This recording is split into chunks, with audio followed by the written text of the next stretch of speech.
Good day po sa inyong lahat. Ito po yung Mio na iniwan sa atin, Mio Soul I 125. Ngayon ay ipakita ko po sa inyo kung ano po yung ano nito, sira. Kasi yung motor na ito ay lumalagatik. Ano? Yan. Ngayon i-on muna natin ano. Umaandar itong motor na ito. Yan. Okay. Start muna natin. Oops. Stand.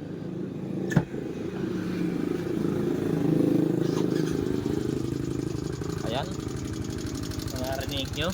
May lagatik po itong motor na ito.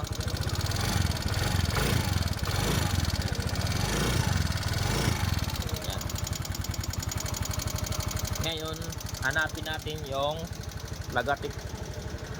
Yung lagatik ng motor. Ayan. Yung malagatik po ito. Yung motor na ito. Sa parting dito.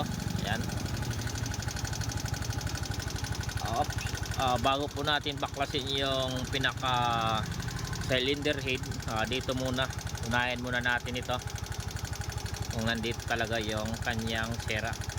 Kunin muna natin yung belt nya, yung belt drive. Baba muna natin yung belt drive. Kunin muna natin itong takip na ito. Buksan muna natin ano.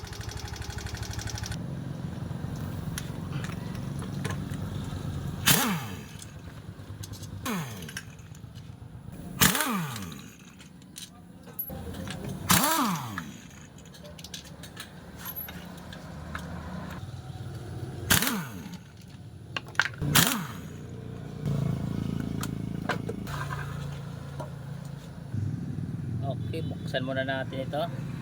Kunin muna natin ito. Paandarin natin ano.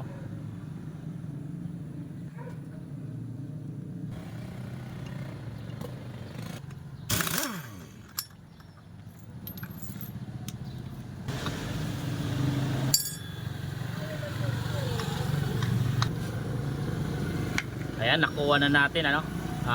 Kuha natin pandarin kung may ano pa, may lagatik. Start muna natin ano.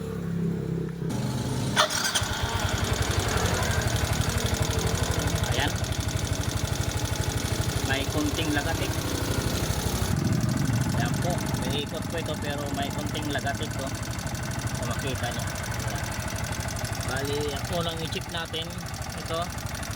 Yung kanyang cylinder block. Buksan muna natin kasi naingay siya oh. Ayan. Ayan po, naiwalay na natin ano. Ayan po yung Mio Soul na naiwalay natin. Yung maingay sa kanya pala ito, kung nakita nyo ito, medyo maluwang na. Ayan. Ayan. Dahil na naibaba na natin yung makina, bali linisan na lang natin ito. Ayusin natin kasi papalitan natin ng gasket dito. Ito, palitan natin ng gasket. Ayan, linisan natin. Ayan o. Timing mark muna natin dito. Ayan, kung nakita nyo, naka-timing na po yan o. Tapos, subukan natin. Ito, ang laki oh, grabe oh. Ayan, ang laki. Kaya pala maingay, ayan oh, narinig nyo.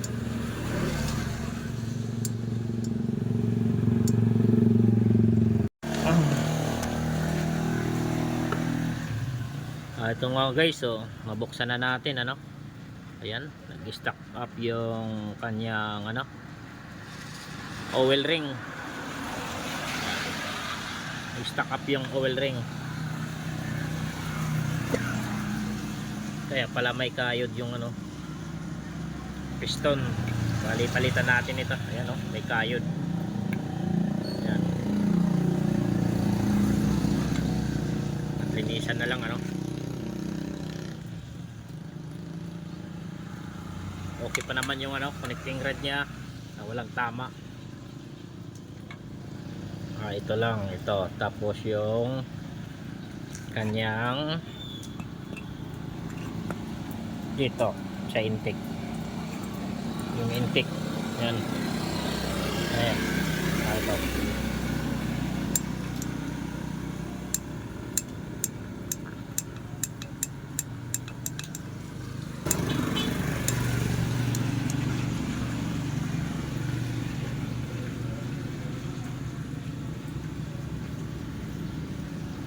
Yan.